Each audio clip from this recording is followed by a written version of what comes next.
सबकी इज्जत करेंगे तो लूटेंगे किसकी?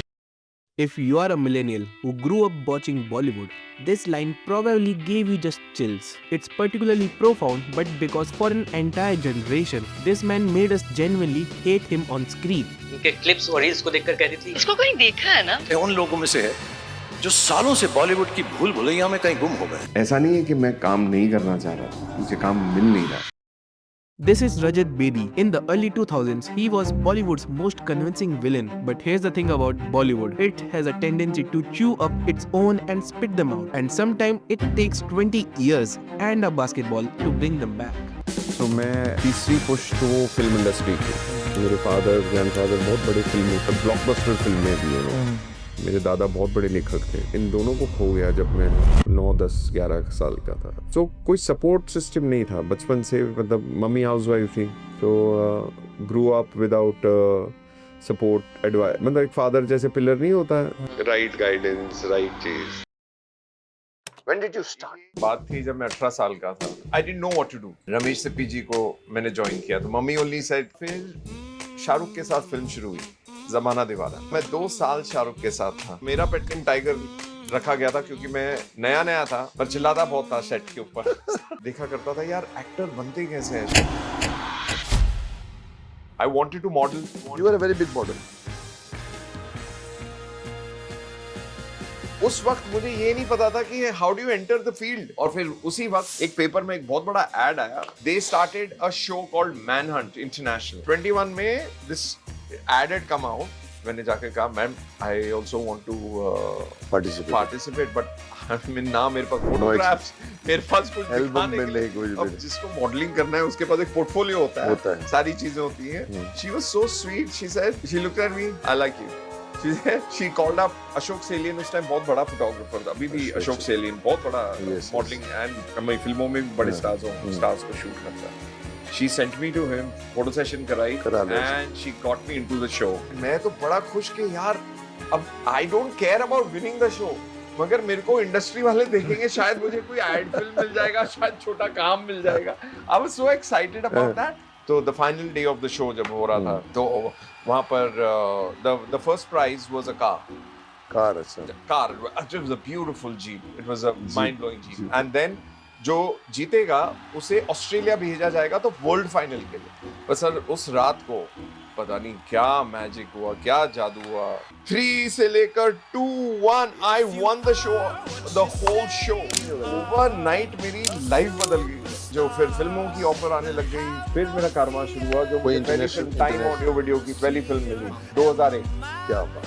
So वो मेरी लॉन्च फिल्म थी जिसका गाना बड़ा मशहूर हुआ, तू कातिल तेरा दिल कातिल। लड़ जाए ना कातिल कातिल, हाय तू कातिल तेरा दिल कातिल। Very popular song. फिर वहां से मुझे फिर उन्होंने दूसरी फिल्म दी विद उमेश मेहरा जी, इंटरनेशनल खिलाड़ी अक्षय कुमार के साथ। फिर वहां से कारवां शुरू हो गया फिल्मों का। His 1998 debut, 2001 flopped. But something interesting happened. Directors kept casting him as the bad guy. And then came 2003. Rakesh Roshan was making a film about an autistic boy and an alien. He needed someone who could make audiences genuinely hate him. Koi Mil Gaya wasn't just a hit, it was cultural phenomenon. And Rajat's Raj Saxena wasn't just memorable, he was perfect. That basketball scene, pure cinematic villainy. But here's where the fairy tale ends. What happened next is a masterclass in how Bollywood's power structures can destroy talent, even when that talent delivers exactly what's needed. Entire romantic track with Preity Zinta cut. His entire character development slashed. Promotional events he wasn't invited. It happened again with Rocky the Rebel. Zayed Khan's father literally edited the film and cut Rajat's scene to give his son more screen time. This wasn't creative differences, this was symmetric exclusion. Fathers protecting their sons, industry insiders closing ranks. But the cruelest blow wasn't the politics, it was financial. Defeated, humiliated, and broke despite being a part of a blockbuster, Rajat made the decision that would define the next 15 years of his life.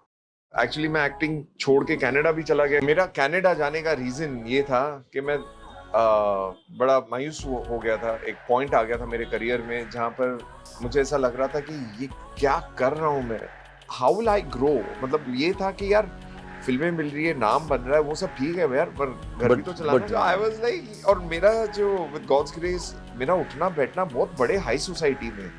अच्छा, you got into that? या I mean, और मैं अपने आप को देखा करता था कि यार Rajat, you are getting popular is fine, where is the money.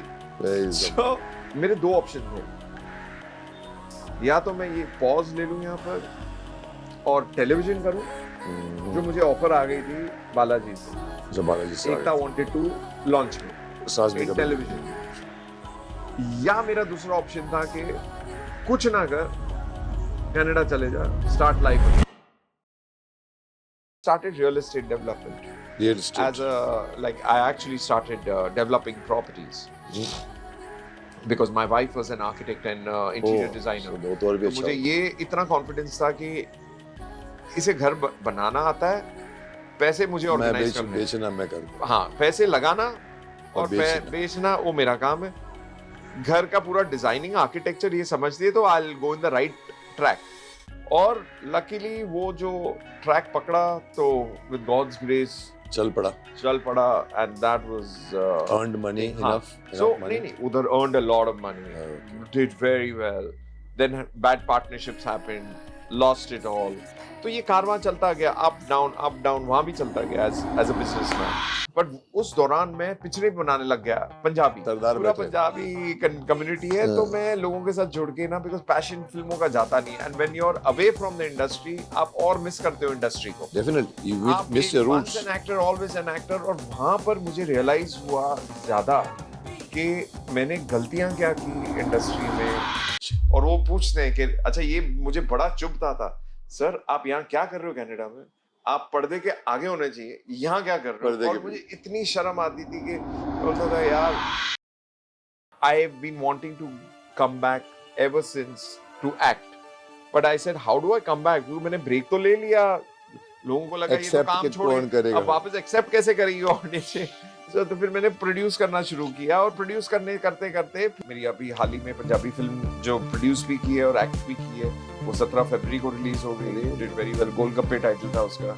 वो कहते हैं ना, जब शिद्दत से कुछ मांगो, दिल से कुछ मांगो, कायनात उसे पूरा करती है।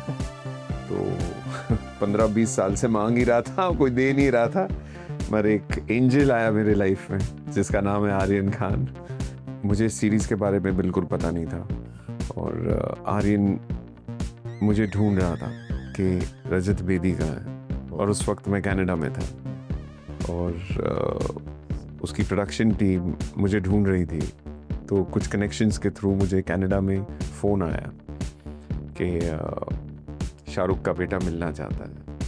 फिर मुझे कहा कि सर ऐसा है, मैंने आपको बुलाया क्योंकि मैं एक शो बनाने जा रहा हूँ, मगर मैं ये किरदार अगर आप करोगे तो ही रखूँगा, नहीं तो मैं ये किरदार रखूँगा ही नहीं। अब मुझे कहा, हर बार कहा कि शो के बाद देखना क्या होगा।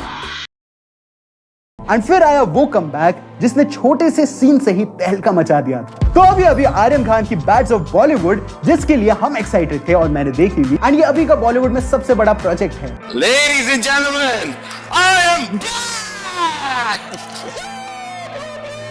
भाई तुम हो कौन यार? बच्ची है कौन ये? कौन मैं? आपका अपना शरद सक्सेना। ऐसा नहीं है कि मैं काम नहीं करना चाह रहा था, पर वाकई राइट है, मुझे काम मिल नहीं रहा था जो मैं चाह रहा था, मगर मैं लगा रहा, मैंने हार नहीं मानी। वो जो डायलॉग है, हारने में और हार मानने में फर्क होता है, तो बहुत फर्क तो होता है, मैंने हार नहीं मानी। Ladies and gentlemen, I am back!